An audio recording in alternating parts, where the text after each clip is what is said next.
Hello everyone, Dr. Ziad Tahir here. This video tutorial is about 3D truss analysis in ANSYS Workbench. And that is a 3D truss shown in the figure here. So it is supported by three simple supports. And in 3D, on simple supports, all displacements are zero.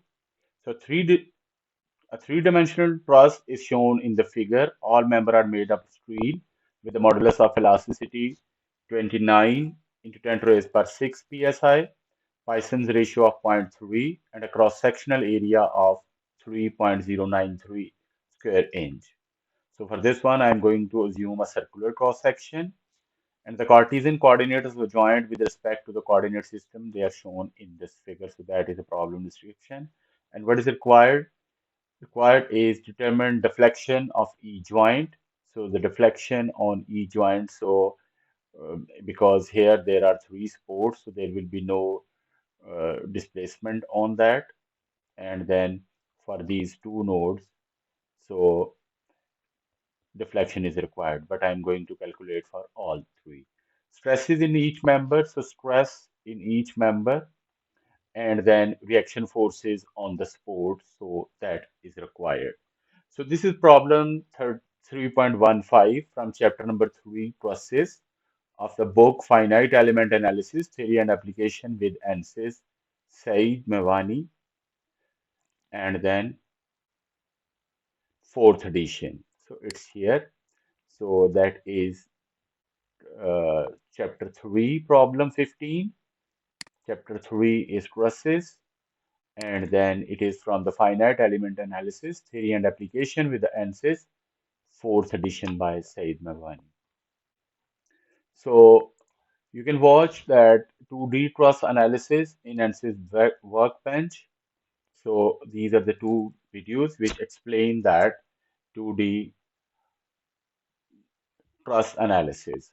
And then in the ANSYS Workbench, you can watch videos about thermal analysis, and then in a backup structural and thermal analysis in the playlist. So steps for analysis of 3D truss. So here are steps. The first one, need to start static structural project, then need to add material in engineering data, then select an analysis type in geometry, and then model that uh, truss as 3D, and these are the steps for that. And then in the model, need to assign material, and then create name selection because dis displacement at the nodes, and then uh, stresses in the elements were required. Then in the static structure, need to apply boundary condition, then the loading condition, and then in the solution, the parameters are added for total deformation, then stress, and then for force reaction. And then in solve, need to solve, and then results for all three that need to be displayed. So the first step is to start a static structural project, and for that one need to go workbench, and in workbench in the analysis type here you can find static structural. So double click on that and you'll have that static structural and all steps for that, and I'm going to follow that step-by-step procedure. So save it somewhere. So I saved that as somewhere in my computer.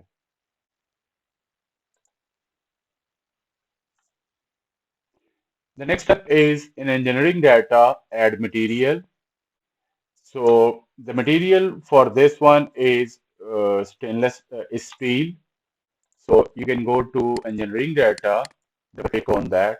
So although one of the material as structural steel is already there, and with Young's modulus in Pascal, so I need it in PSI. So, but I'm going to, so that is the same one, 2.9 into 10 to the raised power uh, 7, which is there, and then the Poisson's ratio. So I'm going to select the same one here. So that is 2900. I'm not going to use that.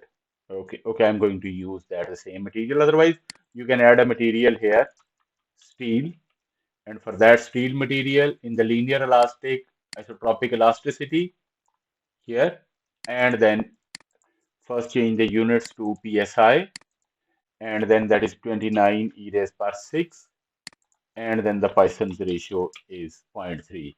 So the structural steel material which is there, so that has the same value 2.9, 2.9008, but like here you can add a new material like that way. So save that material and then close it. So material saved and now it's closed. Next step is in geometry analysis type and then basic geometry options and line bodies. So for this one, geometry, here line bodies, and then analysis type is 3D. So that I am going to select. The next one in the geometry, you need to use design modeler, and for that one, need to start in the geometry, right click, and then new design modeler geometry. So that is design modeler, and in that design modeler, need to create point, then definition, manual input, and then need to generate point. So let's say I'm going to start from point A. Its coordinate are 400, and for that one, here is the point. Click on point, and that is, I'm going to rename that as point A. That is a construction point. Definition from coordinates file. So you need to give manual input, and then its coordinates are 400. That are the coordinates given, and then generate that one. So point A is generated there, but before that, need to change units, and units should be in feet for that input because all that values here you can see that it says that all that are in feet. So for that one, it is 4 feet. Okay, so that is the first point created. So I have changed the unit, so I'm going to create that again. And then the next one is point B. Its coordinates are 0, 0, -2. So I am going to create a new point, that one. And then definition, that is manual input, and its coordinate are 0, 0, and -2. And then generate. So that I have generated 2 points in the similar. I am going to create other points. So I created point A, B, C, D, and E, which are here with their coordinates and all dimension in the field. So those points, they are being created here, and these are 6 points. The next one in the concept, lines from points, we need to select 2 points and then generate a line. So for that one here, concept, lines from points, and I am going to select point A and point B, apply, then generate a line. So that is one line generated connecting A and C. Then concept, line from points. So I can select A and point B, apply, line 2, generate that, and now that line 2 is generated. So then concept, line from points, A to E, apply, line 3, generate. So in a similar way, I'm going to generate all others. So now all lines has been created, line 1 to line 9 here, and a little bit rotation. So they are created by joining like whatever was in the figure. So like that way. So all lines are created. Next one is to create generate cross section in the concept cross section circular and then generate. So for that concept, here cross section circular and units I'm going to change it to the inches, and then by default it is 3 inch, but I have that 99224. So cross sectional area is 3.093 and the radius is 0.99224. So here the radius is 0.99224 inch, and that is a cross sectional area 3.093, and that is a circular. Okay, rename it and then generate that. Okay, so that one, a circular cross section is generated. Next one, a line body is created, so need to assign cross section to that. And for that one, here you have line body. Okay, so for that line body is already being created. So here cross section, the circular one which is already created to that, and then it's generated, and here is the line body generated, and with that one all that geometry part is done. So first from point, and then by connecting those points geometry is being created. So need to save it and then close it. Next step, need to go to model. Here in the model, double click on the model. So that is model, and the first step here is need to change units. So home units and change it to US customary inch pound, or otherwise here you have that, so change it to US customary units. Okay, so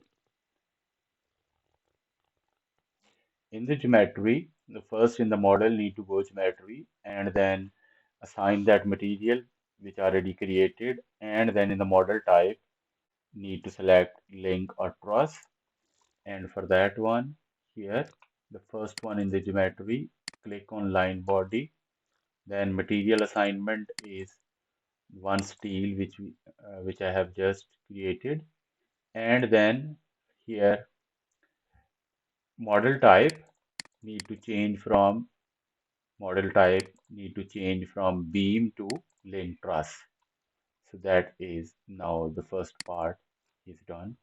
Next step is mesh, and for that one need to select uh, one element between the nodes.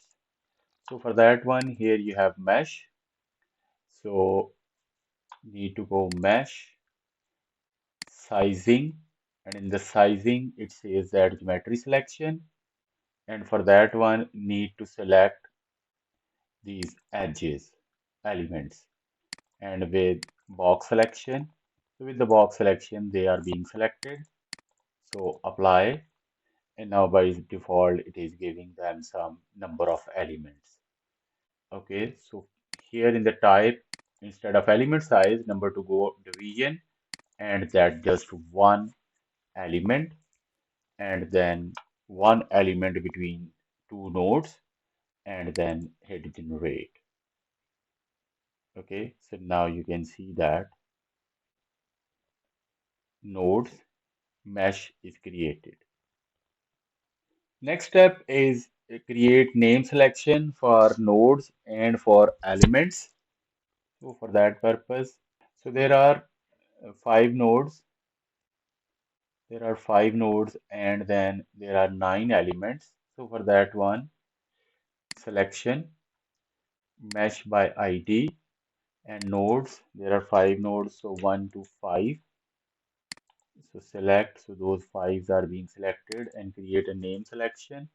In the name selection, just change it to nodes, and then click on elements. So there are 9 elements, so 1 to 9. So select, so they are selected, so create name selection, and then it's rename it as elements. So now these nodes, they are created, name selection, and then elements name selection is created. The next one in the setup, static structural need to apply boundary conditions, and boundary conditions are simply supported at some nodes. So for that one, go to environment support, simply supported on that vertex. So at B, C, and D, there are simple supports. So for that one, click on static structural, and then here in the environment support, and then you'll have that simply supported. So that I'm going to vertex, and then that is box selection, and for that one apply, and now that is simply supported, so I am going to name it as simple support B. And similarly here I can go otherwise, insert, and then here is simple supported. Okay, so now that one apply, and that is a simple support C, and then I can again, here is a simple support, that one applied, and then that is simple support D. So at vertex B, C, and D, so these are three simple supports, and along these simple supports, displacement, translational displacement X, Y, and Z, they are C. Next step in this same setup, need to apply loads, and for that need to go to environment, loads, force, component, and the scoping method is geometry and vertex.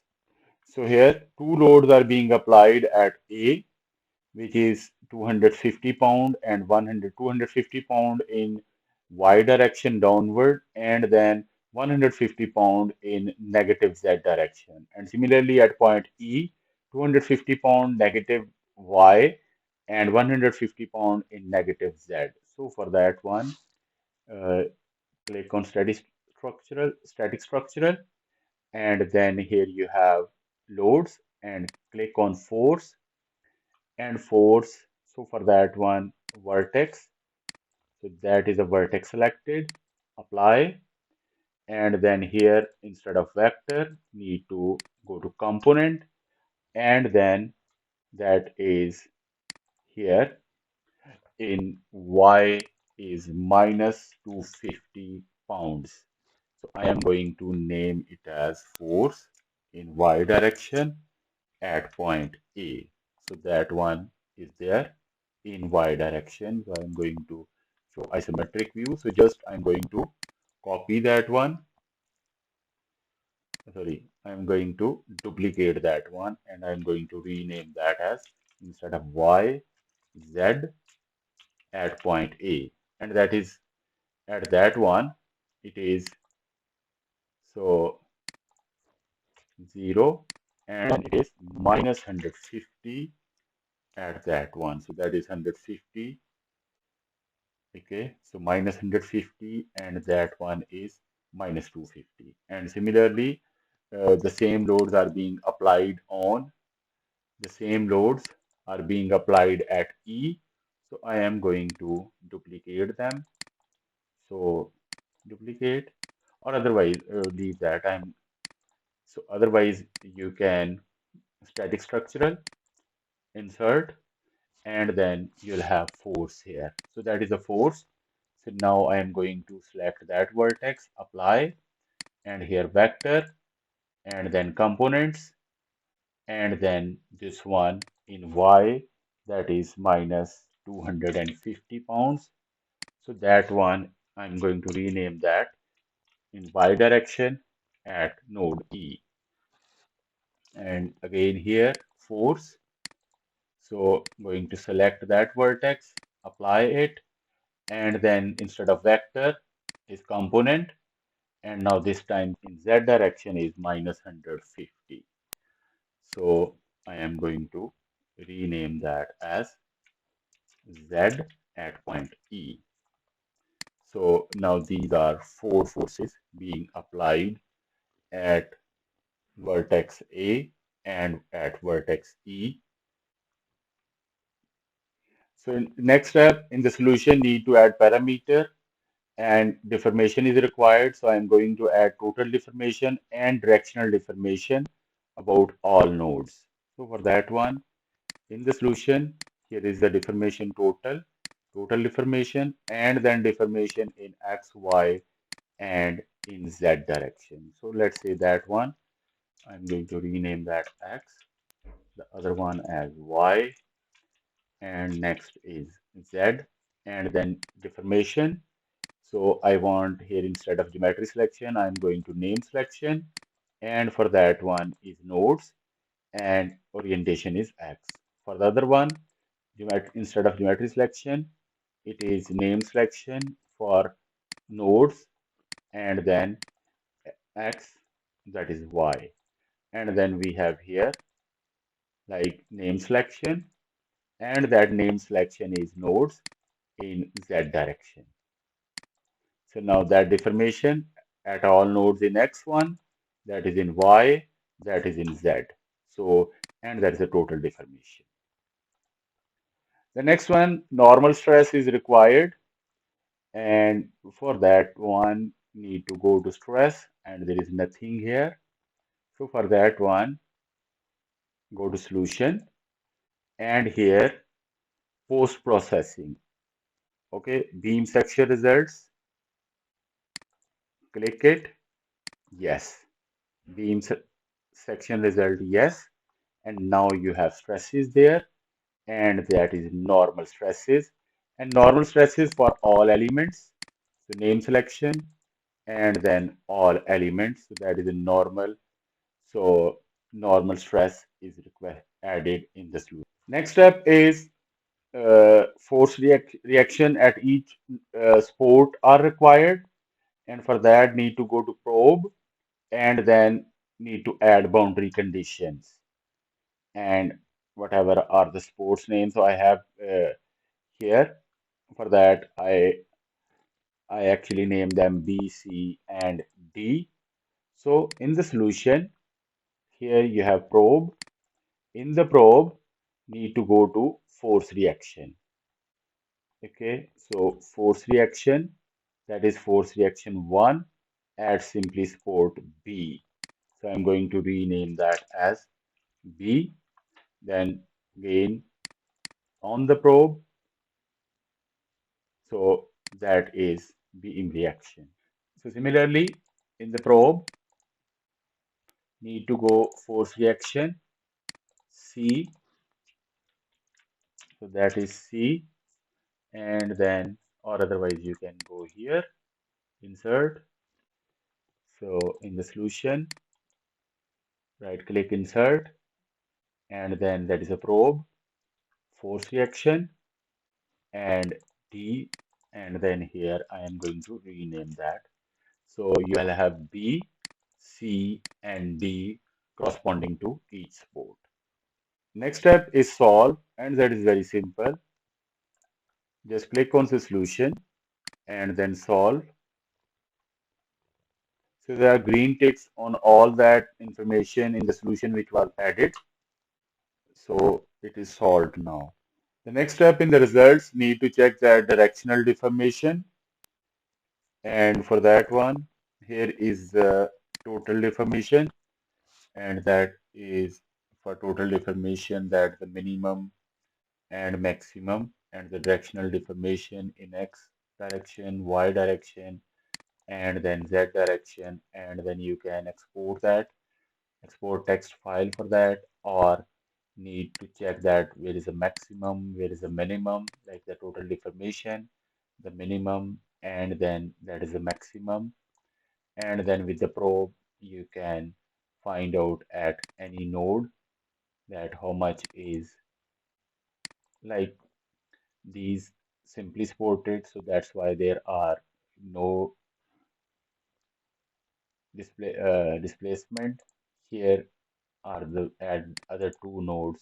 So there are displacement, and similarly you can use in that probe you can find out that how much is in X and Y direction, but at these sports, they are just zero. Next is to find normal stress in all that members. So here is the normal stress, and that is pretty much constant in all those. And with the probe, so it can be calculated. So zero in both of these two, and that's 80. Here 24 and positive 24 and negative 24. Here 9 and there is 99, and then it is 114 in that, and it is almost zero in that one. So these are normal stresses in all members. Now the next is need to find reaction or force reactions. These are like the translation or the rotational one. So for that one, here is the force reaction at sport B. So at sport B, it says that in X direction is 275, in Z direction that is 2212.5, and at C that is minus 25 and it is 7.5, and then at D it is minus 250 and 500 in Y direction. So like for all those ones, so they can be found directly from here. So that's all for analysis. And once again, the summary. So need to start a project, then need to add a material, and although facilities are there, so you can use any built-in material. Then in the geometry, you need to go analysis type, and then that is for trusses, need to select line bodies, and then the design modeler for 3D need to create point. Now then in the concept need to connect points for lines, need to create cross section, and then finally need to assign cross section to the line body. Then in the model, in the geometry need to assign material, and for truss model type need to change it to link or truss. And in the mesh, so for this one a control meshing is required, like as one element is required between the two nodes, and then selection of nodes and element so that at nodes uh, displacement can be found, and then elements on elements stress can be calculated. And then need to go to static structural, need to add simply supported boundary condition, then need to apply all those nodes. And in the solution, parameters need to be added. They are total deformation I'm going to add, and then directional deformation in X, Y, and Z. And then in the stresses, normal stress, and then force reaction. And then finally, to get results of directional deformation, normal stress, and force reaction. So that is all about 3D truss analysis in ANSYS Workbench. So I hope you like this video. Thank you very much for watching. So you can leave comments for feedback. So please subscribe for other videos on structural analysis